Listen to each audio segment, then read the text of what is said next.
Hello viewers. Today we talk about growth in COVID-19 cases in England may be slowing, study shows. Let's start. An interim report from a large testing program for COVID-19 in the community has found signs that the sharp rise in infection has begun to slow in England.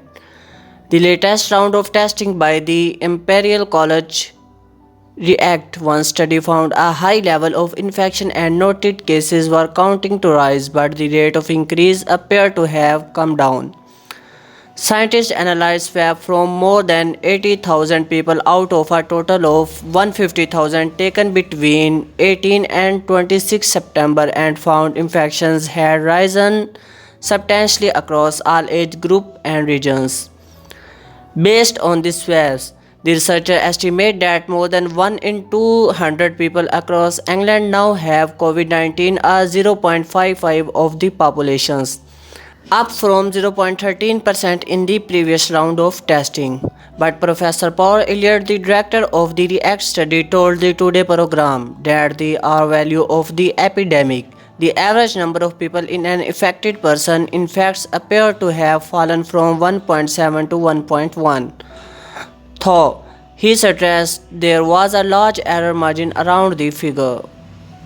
With an R just above 1, infections would continue to rise, but more slowly than they have been since the end of August. At the moment, we are at high levels of the virus and we do seem to have a bit of an upward trajectory, but that fast increase in the virus seems to have slowed, he told Today.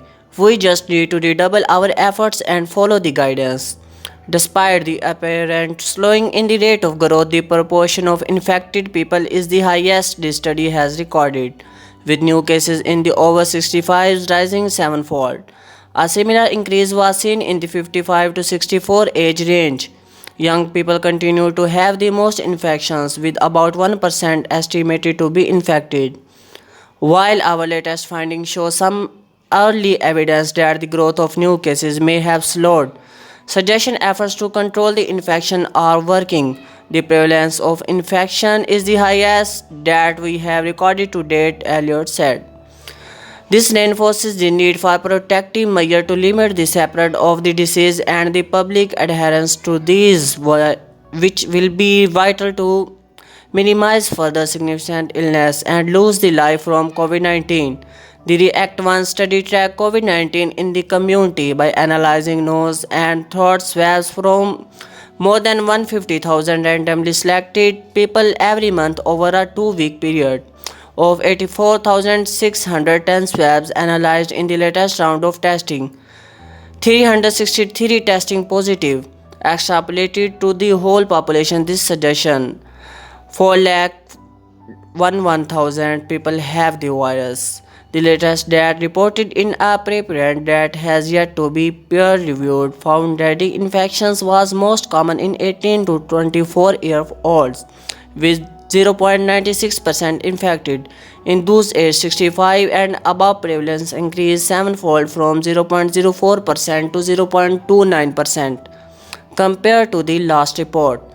Levels of infection are rising in across the country, with the northwest being hardest hit, the 0.86% of people infected.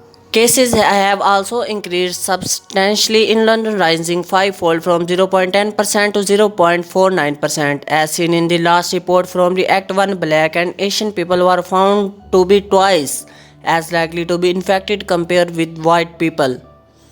These findings highlight that the situation in England is fast moving and demonstrate the need of continued engagement from the public to prevent unnecessary hospitalizations and deaths, said Stammer Delay, the study author and professor of infectious diseases dynamics at Imperial. Our ongoing community testing program is helping to ensure that the UK response is based on current, robust evidence. That's enough for this video. Please subscribe my channel and press bell icons for more updating videos. Thank you.